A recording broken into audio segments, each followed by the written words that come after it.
Welcome to NASA's Kennedy Space Center, where we are starting today with this gorgeous view of Launch Pad 39B. And on the pad, of course, NASA's Space Launch System rocket and Orion spacecraft.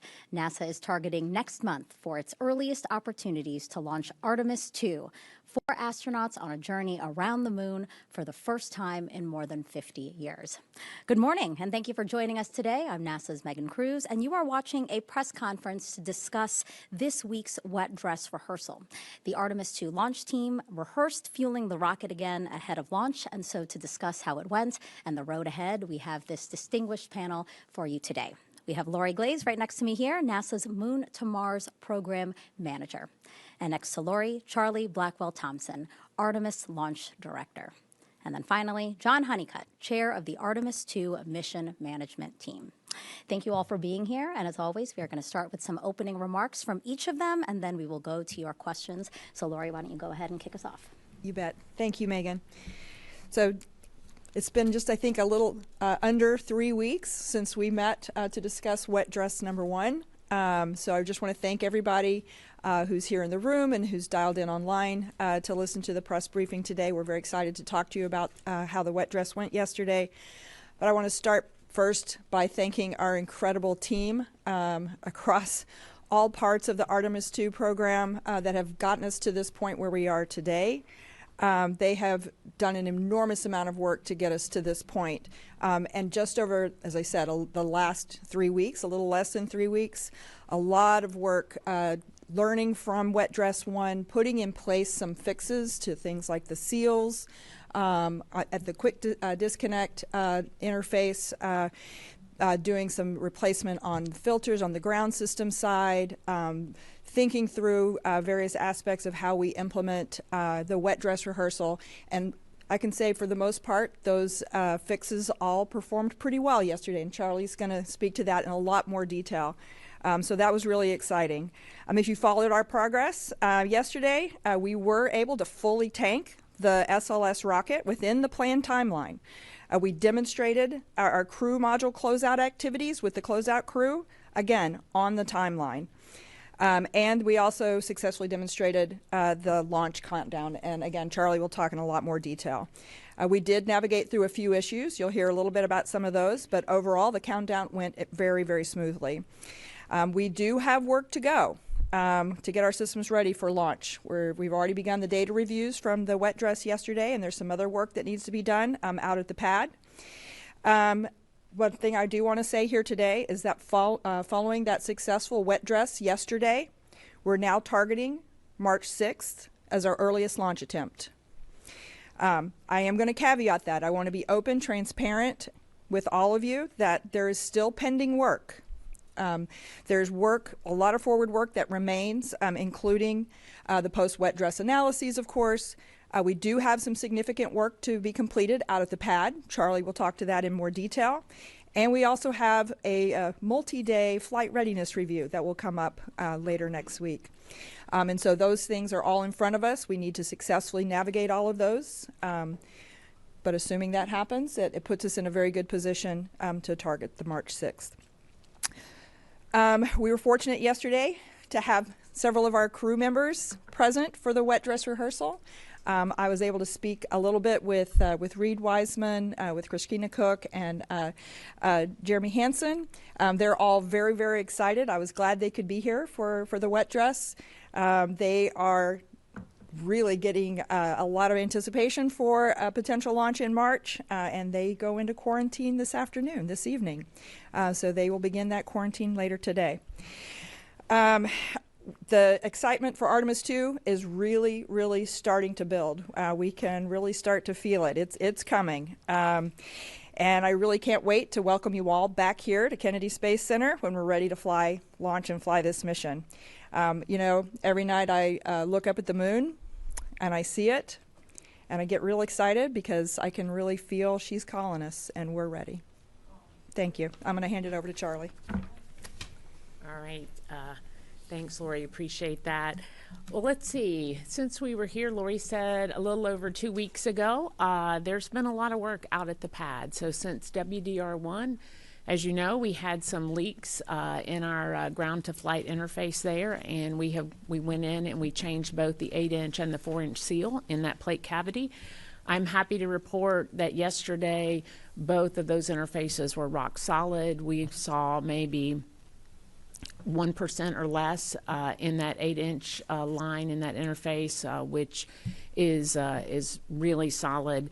And then, and actually it was a little less than that, and then about 1.5% in the 4-inch. So really no leakage to speak of. So it was really performed well. So the work that the team did paid off. You know, we did a hydrogen integrity test before we went back to wet dress. We felt that that was important to get a little understanding of that interface before we brought the entire vehicle up and tanked both stages and both commodities. So we got a little bit of data out of that that helped us pinpoint that we believe the leak source was primarily from our 8-inch seal. We changed them both, though, because we were in there and it just made sense to go do that.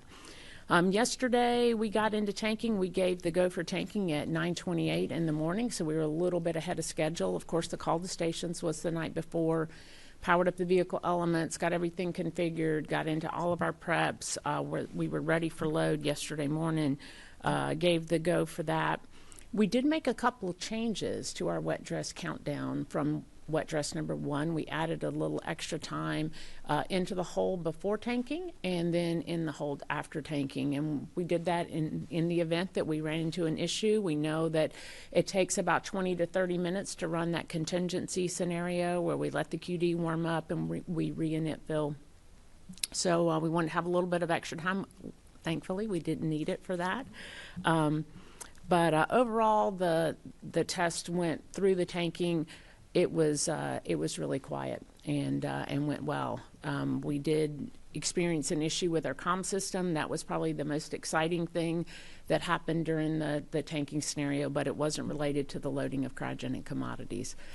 We didn't have the flight crew participating. We had them observing, but not participating actively in the test. In other words, they didn't go out to the pad, but we did send the closeout crew out to the pad. And they went through their timeline, their normal closeout of the Orion crew module, the last hatch, and the white room. All of that went per the timelines, and then we got into our terminal part of count. We resumed from our count at 8:32. We were targeting an 8:30 T0, initial T0. We were a little bit behind that coming out, but again, really close to the opening of the window. We had a planned hold.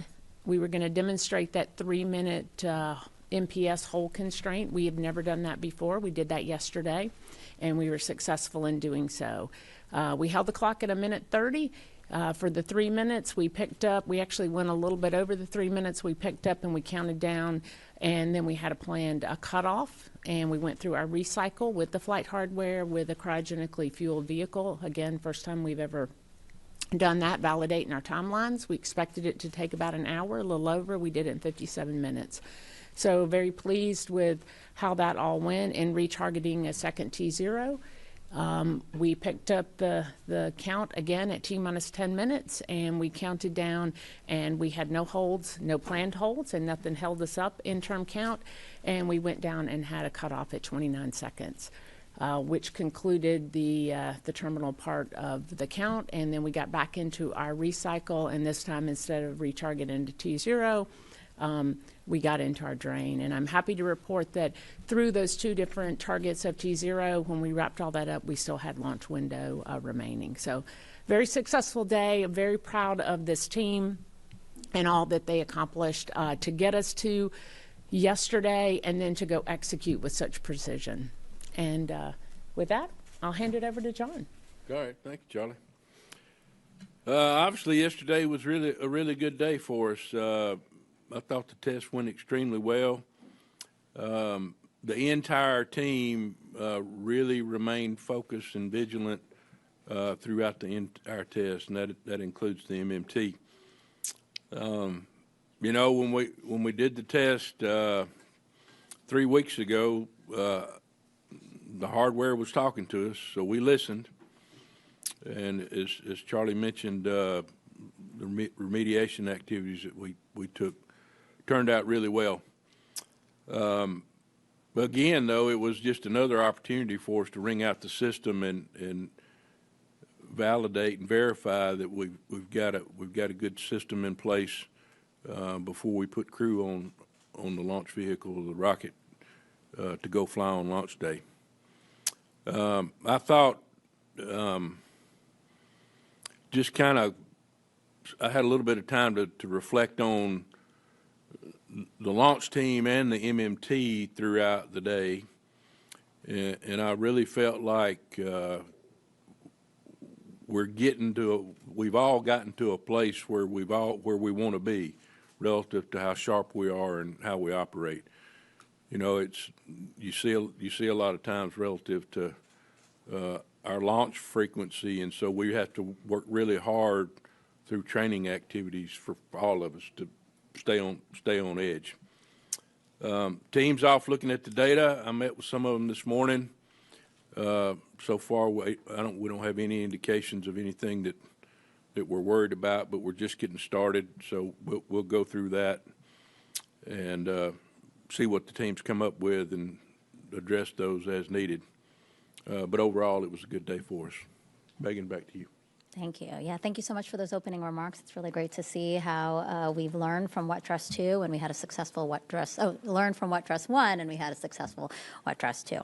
All right, so we are now going to invite reporters here in person as well as over the phone to ask their questions. If you're on the phone, remember that you need to press star 1 to get into the queue and then wait for a mic to get to you here. So we'll start over here. Marcia, go ahead.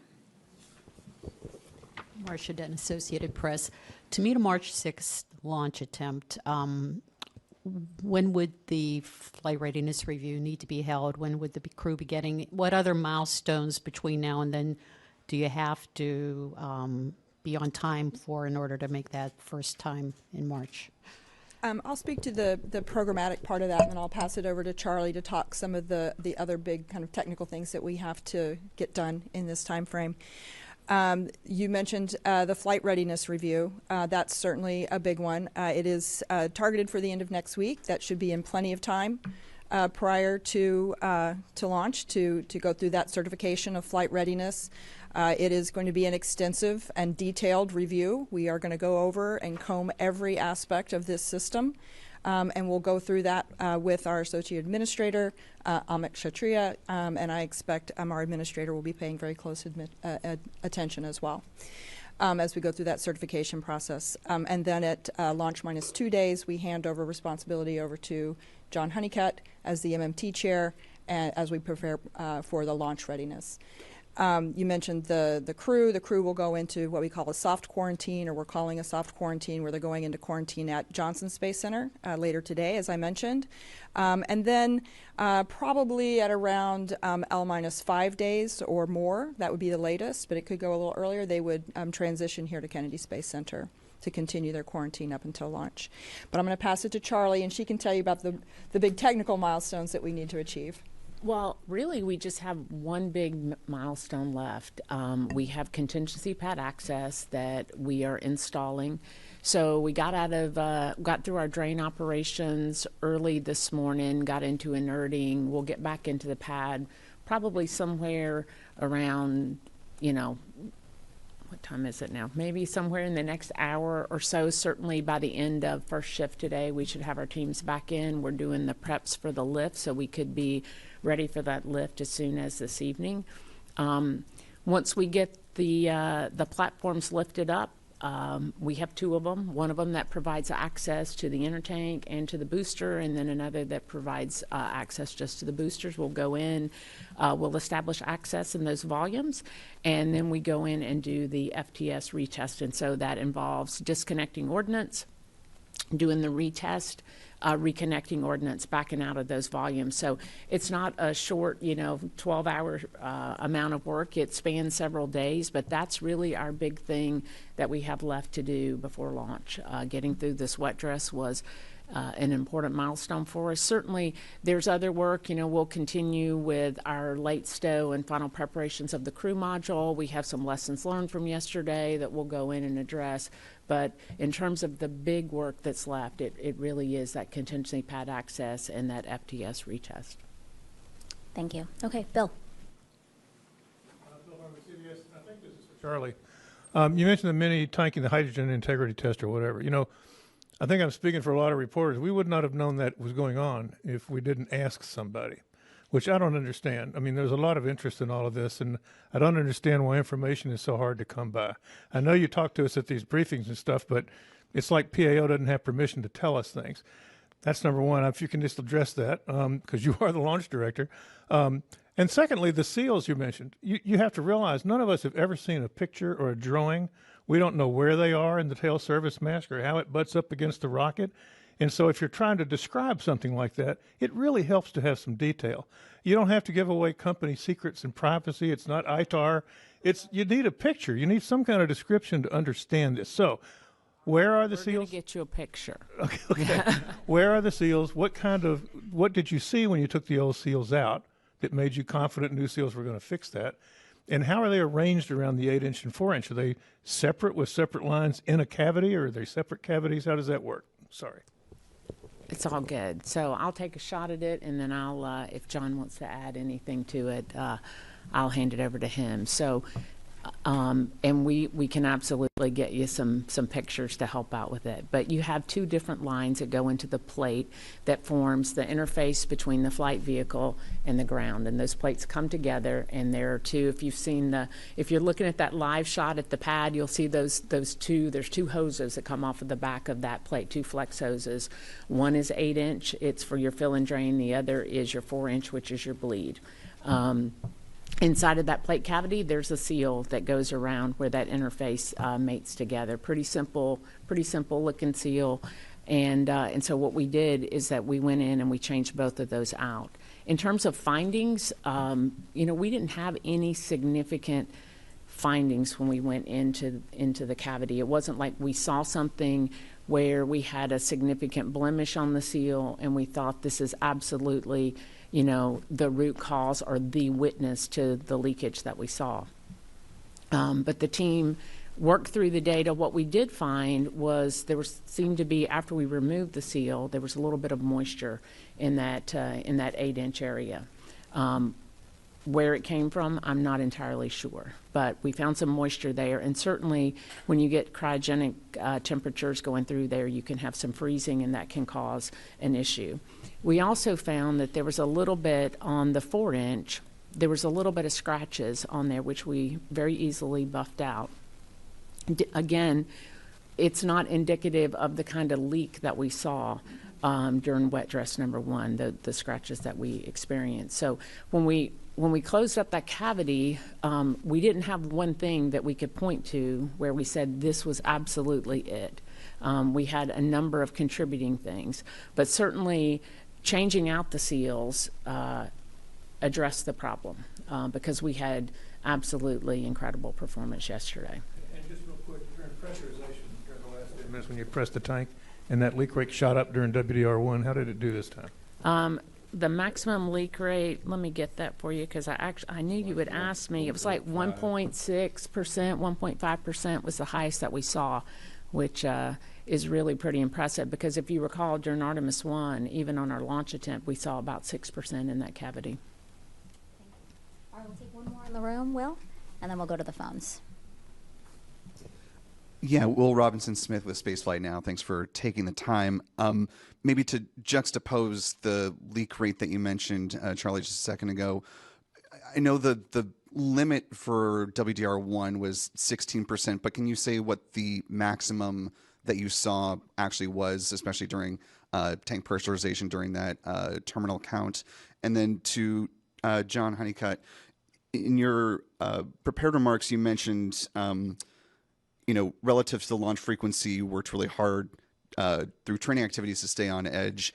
I wonder, in looking forward to, and maybe Lori Glaze, if you want to address this as well, looking forward to Artemis III, how are you working to mitigate that and to make sure you stay sharp as, there's going to be whatever time there is between now and the launch of Artemis III? What sorts of activities are you doing to keep those skills sharp? And how soon can we expect to hear about the crew training for Artemis III? Thanks. So I'll answer the part on staying sharp, and I'll kind of put words in Charlie's mouth. she does the same thing that I do with her launch team, right? So I think her forefathers that came before her, they were big on being vigilant about testing and staying sharp.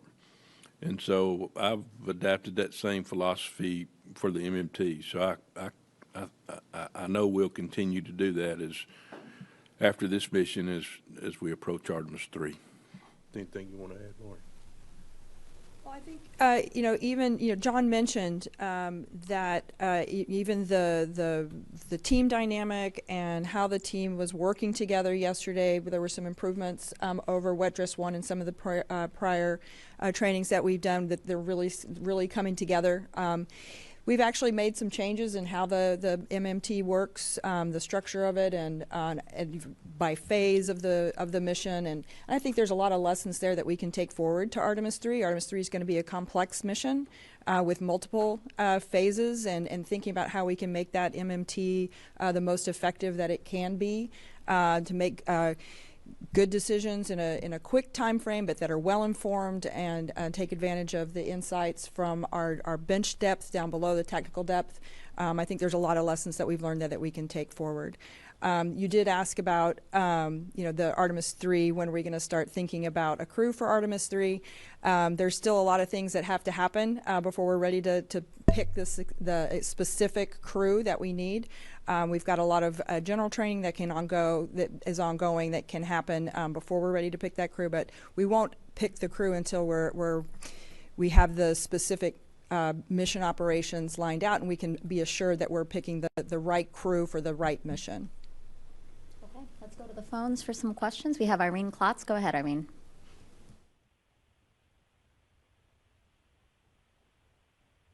The administrator had written something about redesigning this interface for Artemis III. At this point, do you think that that's necessary, or do you think you now have this leak issue handled for future missions?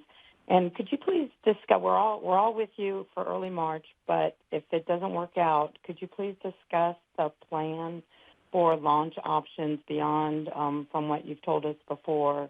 The early April window would not be available due to battery checkouts, and I have tried for a month to get the rest of the window that opens April 30th to no avail, and echoing Bill's comments about please freeing your very good PAO staff to tell us what they know. Thanks. Yeah, go ahead, John. You go first. I'll take the seal part. So I think last time we got together, I told you about how tricky hydrogen was. It's small molecule, very energetic, and it likes to find leak paths. We've seen that throughout history. This team has worked very hard since Artemis I and knew we had work to do to get us into a place where we weren't having these problems. And I can promise you that they addressed everything that we could get addressed, yet we still ran into this. I would share with you that the team still got some open legs on their fault tree that they've been working, but I think they got some good data in this round. We'll have to see where that drives them in order to answer the question. And, if you recall, on Artemis I, we did the same thing. We changed the seals at the pad, and we were successful. So here we are over the last 3 weeks. We changed the seals at the pad, and we were successful. So, again, the hardware's talking to us. I don't want to get ahead of the team. I think they've got some theories about what's going on there, but we'll let them drive to closure. But I do know the administrator wants to make this leak-proof, and I think we're on a good path and got a good opportunity to do that. Okay. Ken Chang, New York Times. Go ahead, Ken. Hi, simple question. When would you set a launch date? Would that be after the flight readiness review? As I said, I think we are going to target the 6th. It's pending the successful work at the pad and the successful certification of flight readiness, which I said we anticipate the end of next week. So I think we can keep an eye on those activities. If something happens that pushes us off away from the 6th based on the experience that we're having over the next week or so, we will certainly communicate that and be transparent about it. So let's all keep our eyes out. We'll be, I'm sure, posting regular blogs, updates on how we're doing with the contingency pad access and the work that's going to go on with the flight termination systems in the booster and the intertank area of the core stage. If there's something there that looks like it could threaten the 6th, we will certainly let everyone know that we could move off of that. But for right now, that's the direction that we're headed. I think there was also the question earlier about other launch availability, the later launch periods. In particular, I guess it would be launch period 20 that opens on April 30th and beyond. We'll certainly take that comment seriously and take a look at there's still a lot of analyses that has to go into those, and so the 3 launch periods that we released are the ones that have been analyzed most closely, where we understand the constraints. We've talked before about all the various parameters that can impact the launch availability, including the thermal state of Orion, eclipses, communications constraints, the heat shield that we've talked about previously. And so there's a lot of analyses that need to go into determining exactly which of those dates have appropriate launch windows or launch windows within those periods.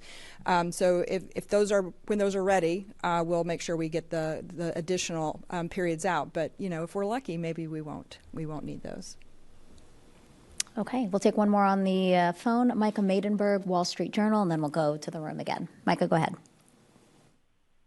Hey, good morning. Has the team conducted any analysis of the impact, if any, the weather may have had on the vehicles or ground systems, just given some of the cold temperatures seen earlier? Are you tracking anything there? Thanks.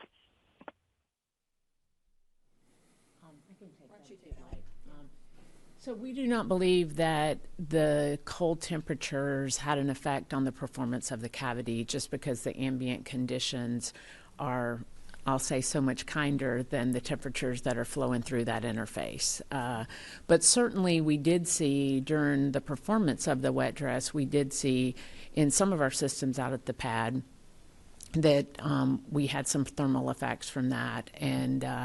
And so we have gone through and taken action on those. And by that, what I mean is that, you have certain pneumatic systems that you set up based on ambient conditions. As we saw the fluctuation in temperature, some of those needed some adjustment. So we did see that. But in terms of performance of that interface, we do not believe it was an ambient condition related issue. Okay, let's come back in the room here. Ken? Hi, thank you. Ken Kramer, Space Up Close. First, congratulations. It was spectacular. I was here last night, thoroughly enjoyed it, and can't wait to go back to the moon. So I get a couple of questions talking about, let's first, John, the seals and the filters. So you replaced them 2 times. What I'm wondering is, do you need or would you consider replacing them again? Or are you going to use the seals and the filters that are in place now? And I also want to ask, to back up Bill's comments, I've asked for a reentry trajectory, okay? There's one for Artemis I. I've asked a couple times for Artemis II. If you could make that available, okay, and with a little explanation. We've heard general terms, but I'd like to hear some details, why it is better compared to Artemis I. You're not doing the skip reentry. Give us some details about that would be extremely helpful. Thank you. Let's see. So the seals and the filter are 2 separate issues. We ran into the filter problem during the confidence test. The EGS folks and the filters on the skid on the ML, and so Charlie's team went through that part. So I'll let her describe that. I think right now, as always, if we ran into a challenge on the seals, we would look at the data and make a decision about what the next steps would be. I will tell you right now, I got a pretty high level of confidence in the configuration that we're in right now. It's out there at the pad. It's going to be there at the pad until we go fly. Very little influences can go on to change the configuration we're in right now. You want to talk about the filter? Sure, and I would agree with John. There would be no plan to go change the seals. We had great performance yesterday, and there would be no reason to go relook at those. In terms of the filter, John said it. It's on the cryo skid that's on the mobile launcher, and so what happened during the confidence test is that we saw a delta P across that filter that we didn't expect, and it was right around the time that we were transitioning to fast fill. So what we were left with was, did we have something that was clogged in the filter? Was the filter frozen? What caused that? And so we went in and we had to wait a couple of days for it to warm up, get it up to the right temperatures, because the last thing you want to do in a cryo system is introduce moisture. And so we went in, pulled that filter out. What we found was that it wasn't clogged.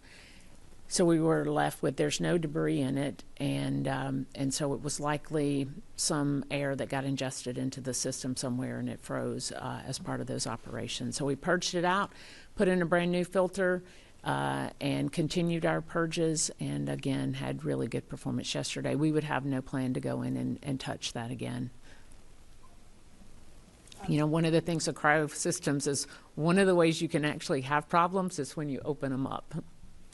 Safer to keep them buttoned up. Yeah. Hey, you know, They're working. This technical community works closely together. I got to give kudos to the ULA folks and some other folks that stepped in and worked with the EGS guys and the SLS guys to share some of their learnings relative to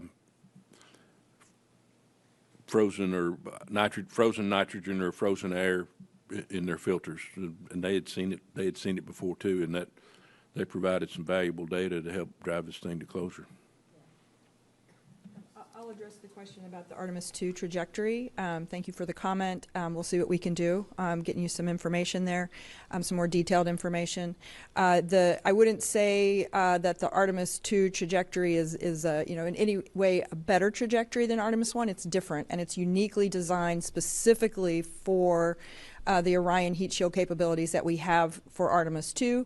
It's also uniquely designed based on this free return trajectory that we have. So it's not an entry profile that we would use on for the Artemis III mission, for example, that's in orbit around the moon and then coming back to Earth.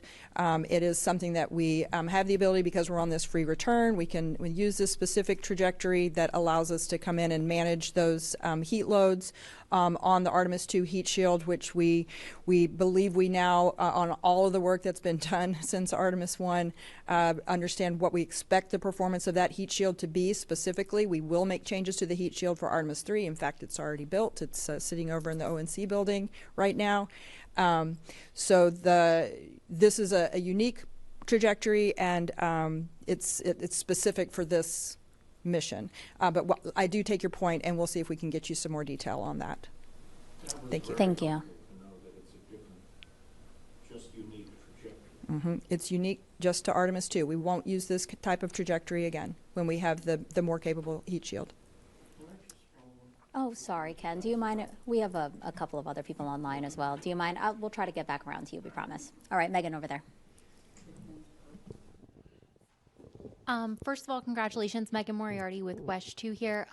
First and foremost, what, I guess specifically for Charlie, what kind of emotions were you feeling at 10:16 p.m. last night, and how confident are you for a March launch date? And then for logistic purposes, besides March 6th, what are some of the other dates that we could possibly see this launch? All right, so how did I feel last night? I felt great. The team had worked really hard. We had some challenges in Artemis I, and you know, our SLS chief engineer and my friend John Blevins often says you have to earn your right to fly, and I felt like last night was a big step in us earning our right to fly. So felt really good. Very proud of the team, because they continue to work through the challenges, whether it was in the integrity test, whether it was in the wet dress. And all of this really does prepare you to fly. John talked about how the team executed and all of that.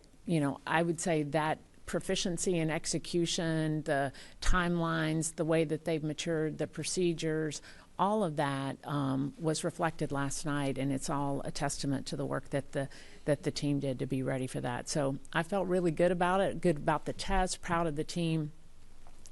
How do I feel about March 6th? I mean, as Lori talked about it, we have to get through the flight readiness review. We got work ahead of us. But certainly, as I told our team during the pre-test briefing for wet dress, we have 2 big jobs ahead of us. One was a successful wet dress and meeting our test objectives for that. And, during Artemis I, we left a few of those on the table, and we still made a successful run at launch, even though there was a few of those we didn't demonstrate. Last night, we demonstrated them all. So that gives me great confidence in going into launch countdown relative to how to load the vehicle, the performance of the SEALs, the performance of the team, kind of things you might see in term count. Let's see. And then the other work that's ahead of us is the contingency pad access that I talked about. That is a first-time op at the pad. So we haven't done that before. It's a new capability we developed for Artemis II, specific to providing a retest of the flight termination system at the pad. If you recall, for Artemis I, we roll back to retest that. That's where we have access in the VAB. So we have these 2 access trusses that we install on the mobile launcher. It provides temporary access out to those compartments so that we can access the ordnance and we can go retest it.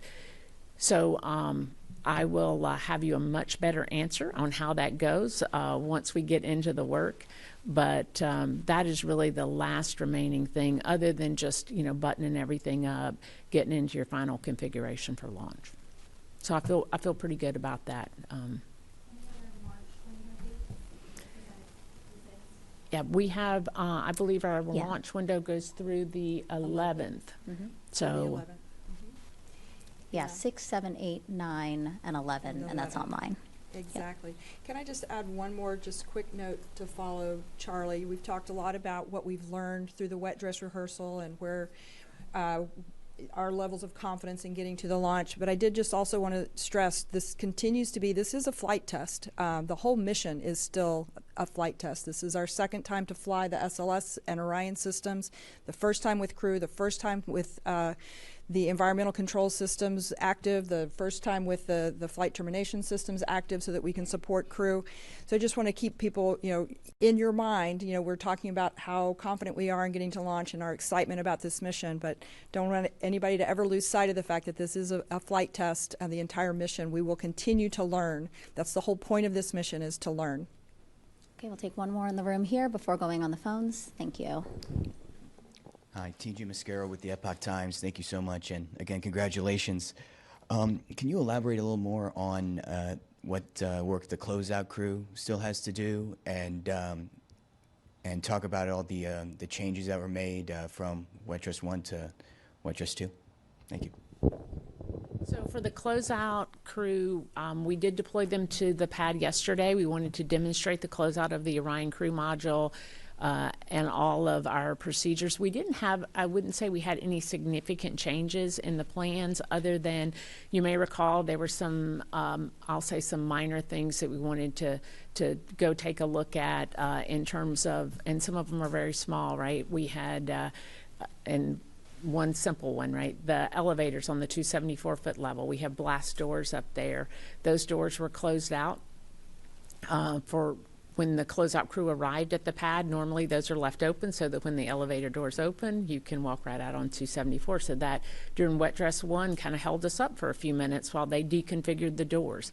That's a simple thing, but those are that set of simple things that on launch day can cost you sometimes minutes that matter. And so we wanted to go back through and do our closeout one more time. The closeout crew performed amazing. They deployed to the pad. They were right on their timelines. We didn't have any significant issues as part of the closeout activities.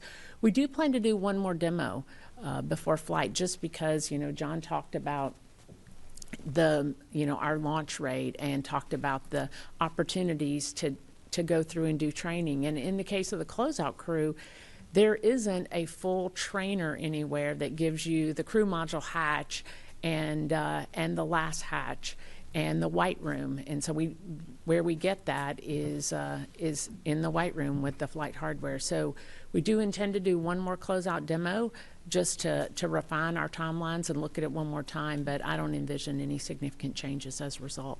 Team did great yesterday. Great, thank you for that question. We'll go on the phones now. Marcia Smith, Space Policy Online. Thanks so much for taking my questions. Actually, I think I have two of them for Lori.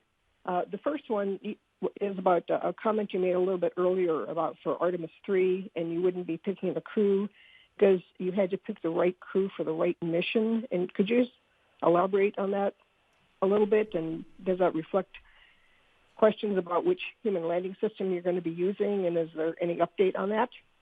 And nearer term for Artemis II, I'm wondering what NASA's strategy is for getting the word out to the public about Artemis II, because I'm still surprised at how many people don't even know that we're going back to the moon. I'll take your first question first. Yes. So as you know, we have been over the last several months thinking about trying to introduce a little bit more of a competitive nature and trying to get our crew to the lunar surface. And so we are looking at potential, the potential of having either the Starship or the Blue Origin landing capability. So that will make a difference in training.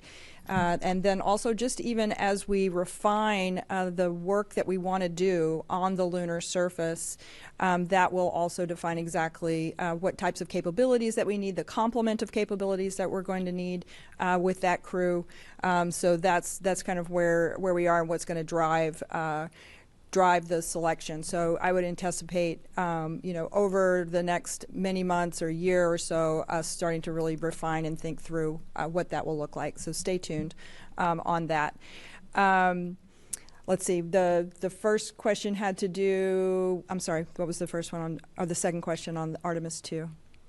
How would you get people to know? Oh, get the people to know about it more. Yes. Yes, I agree. We need to start getting the word out. Let's do that. I'm going to rely on you guys to help us a lot in getting the news out and getting the story out, and our PAO folks as well. And hopefully, by leaning in a little harder on when we think we really anticipate our ability to launch, hopefully in March. I think that helps a lot as well, where it's not an ambiguous time in the future. We've had this successful wet dress rehearsal yesterday. I think a lot of folks up to this point have said, we watched Artemis I and it went, significantly beyond when we first started talking about it. But this is really getting real, and it's time to get serious and start getting excited. All right, next question on the phone, Jeff Faust, Space News. Good morning. Quick question on the leak rates that you measured. Was that low leak rate, that 1.5% or so, constant throughout the test from fueling through the terminal countdown, or were there points in the test that leak rate peaked, and does that provide any sort of diagnostics about what might have been the root cause of the issues you were having earlier? Thanks. Yeah, so no, it was not a constant leak rate. In fact, I just have the max leak rate for during our field operations, and it was, I'm going to say this, 0.4% was our max in fast fill, 0.4%. So that is almost unheard of, even in Artemis I. We did not see leak rates that low. The leak rate in term count we saw was in the first run through term count, we had 1.6% was the highest we saw. And in our second one, it was 0.7. And it was not constant the whole time, because what happens in term count is that we're going through something called pre-press, and so you have these pressurization pulses that are being sent to pressurize the flight tank, and so you could see that you'll see some fluctuation in that leak rate, but the numbers that I gave is the max that we saw during that time. So again, very good performance yesterday. Jackie Waddle, CNN. Hi, folks. Thanks for doing this. A couple questions. First for Charlie about the seals. What's the difference between the seals that you just put on versus the one that were replaced? If I understand correctly, these warp with the chill down. So what makes you confident that these seals, won't continue to warp with chill down on launch day? And then question for whoever can take it. I know that there was an indication that you could work towards an earlier launch date than March 6th. I think March 3rd was kicked around. Can you discuss why you were able to evaluate launch dates that weren't previously identified and why you ultimately decided to stick with March 6th? And are you going to continue to consider maybe alternative launch days down the line, or is it pretty much set to these that you've previously identified now? Thanks so much. Yes, I'll take the first part of that on the seals. There's no difference. The seals are exactly the same. They're just newer seals. All I can say about that is these seals are installed when we build the core stage up in the VAB, as Charlie mentioned earlier. And as you know, we're in the VAB for pretty good while because we got a lot of work to do there, and then we go through rollout, and we understand that we do have certain loads on the rocket as we roll to the pad, and so I'm not going to speculate anymore. What I said earlier is we're going to let the teams go off and look at the data that we got over the day yesterday and see how that addresses things that we might need to do different moving down the road, or maybe we just look at operationally if we do something different. And I'll take the question about the additional potential launch opportunity dates. So as I mentioned a little bit earlier when we were talking about other potential windows or launch periods beyond April, there's an enormous amount of analyses that has to go into determination of which of those dates actually have appropriate launch windows that we can use that are, we want something that's in general at least 2 hours in duration so that we can have a good chance of getting off on that date. And then all of the constraints I mentioned, thermal control, eclipses for power, communications. And so what we had done with March 3rd, which we had been looking at, is that the preliminary analysis was kind of on the edge, and so it was originally taken off of the plate, and we already knew that the 4th and the 5th were not viable at all for some of those reasons, and so there wasn't a whole lot of the additional work wasn't really done on the 3rd, but we started really sharpening our pencils of trying to maximize the number of days. Could we eke out another day in March that could be viable?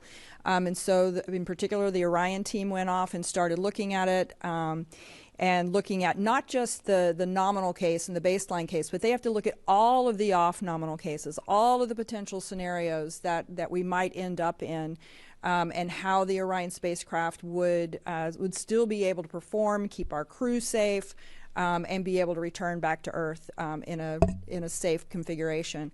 And so that took an enormous amount of work, but they went and they did that. They did all of that additional analyses. They ultimately did determine that the 3rd could have been a viable date, but with the work that we had ahead of us, it just didn't seem feasible, particularly following Wet Dress 1 and considering the work that needed to be done with replacing the seals and replacing the filter. And so we opted to eliminate that as an available date. But I anticipate as we go through the systematic approach that we have for assessing each of the viable or the available launch dates, we'll go through those. We already have, I believe, a rough cut at those for May and June and beyond, but we'll continue continue to refine those. And as I said earlier, as we sharpen our pencils and we start to get a better understanding of exactly which of those dates are available, we'll make those available to you guys as well. We're staying on the phones. We have quite a bit there. Stephen Clark, Ars Technica. Hi, thanks for taking my question. John Honeycutt just answered my main question, but I'll follow up on the seals. What are the seals made of? What material? And remind me, was there any difference between or a design change made in the seals themselves between Artemis 1 and 2? That's for John, I guess. And for Charlie, we heard some things. You mentioned the comms issue during the countdown and also the booster avionics issue that came up during the terminal count, I guess, yesterday. Can you kind of just go over, what the path forward is on resolving those? Thanks. So it's a metallic ring that fits between the two interfaces, and the metallic rings has the sealing material built up on it. It's Teflon, and then it's kind of a complex geometry to the spring because it's got a spring assist feature to it all around the seal, and then even I believe it's the 4-inch seal is actually a pressure assisted seal. So, but no, there's been no change since Artemis 1 in the design. Okay, Joey Roulette, Reuters. I had a quick question on the communications issues that was mentioned earlier on this call. I know it's not an exciting thing that happened, but I'm just curious to know what was causing that, what the fix was, what the situation is there. Thank you. Yeah, so I can take that. We did experience a communications issue yesterday. We were able to track it down to a network configuration issue, and so we've been able to take corrective actions to ensure that we don't have that happen again. One thing I'll also say is that we were able to go through, while it wasn't planned to demonstrate yesterday, we did go through a contingency procedure that we run in the event that we have a loss of comm, and we implemented that yesterday. It worked great. The only slight holdup that we had was when the comm issue, when we encountered it, it was just as we were getting ready to take hydrogen from slow fill to fast fill, and I did ask the team to hold up. I didn't want to go to fast fill until we had stable comm, just because in the event that we were to have something happen, I wanted to make sure that we could communicate across our team. But we do have a contingency plan that involves test nets on our radios that we utilize, and so we did go through and deploy those yesterday in the firing room, and we were able to keep communication with our team while the comm network team was able to go troubleshoot and isolate the problem and get us back stable. Okay, Nicole from the Canadian Broadcast Company is on the phone. Go ahead, Nicole. Actually, that was my question. I was going to ask about the comms issue. But, I mean, you seem pretty confident that this won't creep up again. I'm asking because this also occurred during the first attempt with Artemis 1. Had you changed anything since then with comms? An issue like this during Artemis 1, I do not recall any issues that we had like this with the communication system during Artemis 1. We had a different comm system during Artemis 1 than the one that we have in place today, and I don't recall any communication issues during Artemis 1. Okay, let's see if there are new hands in the room because we still have quite a bit on the phone. We'll go here. And then we'll go back to the phones. Hi, Bert Dicht with the National Space Society. A question for John. At the pre-rollover press conference, you mentioned the enormous responsibility of the MMT and that we're not going to be going till we're ready. We've made a lot of progress since then. I'm just wondering, as we're moving toward launch, what will you be looking at specifically? Is there anything that maybe concerns you or is keeping you up at night? Now, are you talking relative to the MMT or the hardware? To the MMT. Yeah, so, we did talk, we looked at it, and I think the leadership above me agreed at some point in time in this path to today, we needed to do more to get ready. I feel like at this point we have demonstrated a significant amount of improvement to where I am almost happy. And I may not ever be happy. I don't know. But I'll tell you, we have another in-space sim planned at JSC for the MMT on Monday. And then, knock on wood, we want to go fly as soon as we can in the launch window. But if something opens up there, and God forbid that to happen, I'll be looking at other things we can go do to stay sharp. All right, we have time for two more on the phone. Tariq Malik, Space.com. Yes, thank you very much. Charlie, you mentioned that during this fueling test, the Artemis II crew, they weren't participating, but that they were observing. And I'm just curious kind of what their reactions or their input was that you got after the fact about what they're thinking now that we're past this milestone, and that you've got March 6th on the horizon. Yeah, so we were really lucky to have our flight crew in the firing room, 3 of the 4 members observing the test, and I would say that they were excited to be there with the team, and pretty pleased with all of the results. So I wouldn't want to put words in their mouth, but I think they were as happy or maybe happier than I was, and I was certainly thrilled with the results. Hey, Reed said in the MMT bubble with us, and in particular he sat right next to the Moon to Mars chief engineer, and he stayed right there through the whole time. And Reed made the same observation that I made earlier today. He's been either directly tracking or indirectly tracking what this team's doing to improve, and he saw that and he noted it to me after we finished the test. So he reflected on the launch team and the MMT. All right, Andrea Leinfelder, Houston Chronicle, you have the last question of this press briefing. Go ahead. Hi, thank you. I wanted to ask another question about the communications. I recall there were communication blackouts during the first wet dress rehearsal for the Artemis II mission. And there was an alert or a news update that said it had been an ongoing issue. So is there a larger issue with the communications? And, did going through the contingency plan yesterday provide confidence that, that plan would work on launch day if there was another communications issue? Thank you. So we did have a comm issue during wet dress 1, and there's been like many communication issues, just a reflection of technology, if you will.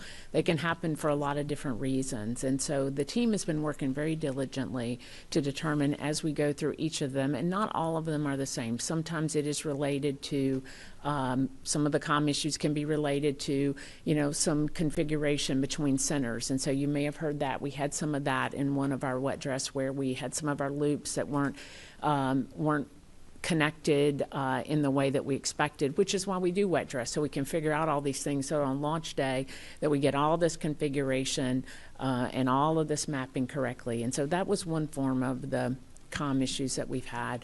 We've also had another issue on a prior test where we dropped out of what was called duplex to simplex mode within the server, which is that the comm essentially worked just fine, but the redundancy wasn't there, and so you may have heard us speak about that.